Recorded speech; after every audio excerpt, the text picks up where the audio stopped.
Toyota Fortuner installed Optimus brand Android head unit for plus 64 with 360 camera.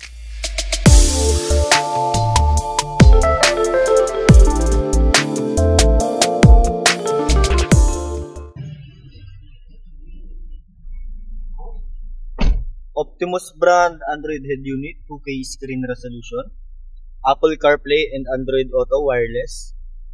Yung ating Android head unit, meron siyang online and offline voice command. Connected din siya sa ating steering wheel control. Try natin. Volume up. Yung kanyang volume down. Then try natin sa radio. Next track. Previous track. Working po. Then try natin yung ating offline voice command. Ito yung ating offline voice command, no? Meron siyang mga preset lang na commands. Yan. Halimbawa, open the radio. Volume up. Go back. Volume mute.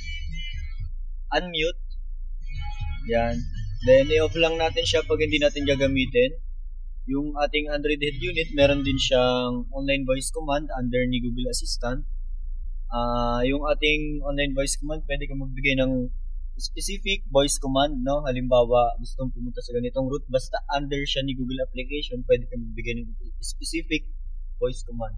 Yung ating Google Assistant, connected siya sa steering wheel control, itong voice control na to.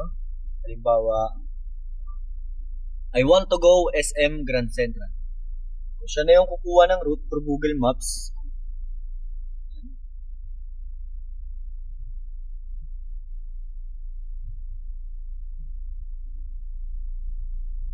Then, pwede rin natin siyang gamitin sa YouTube, no? Halimbawa, play James Blunt on YouTube.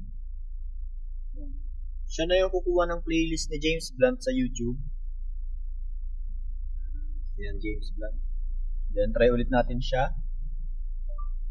I want to go SM San Lazaro. Siya na yung kukuha ng route through Google Maps.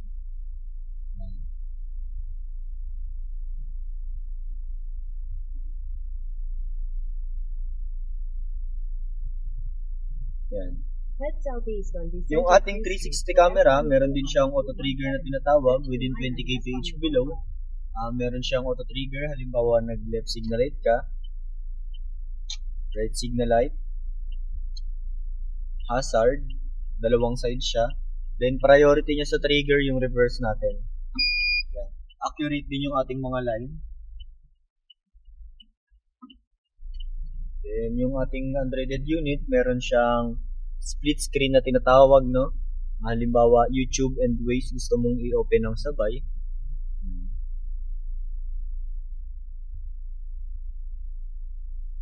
Drag mo lang siya. Then, sa kabila, pipili ka ng application na gusto mong i-split screen. Optimus brand Android head unit for plus 64. 2K screen resolution. Thank you.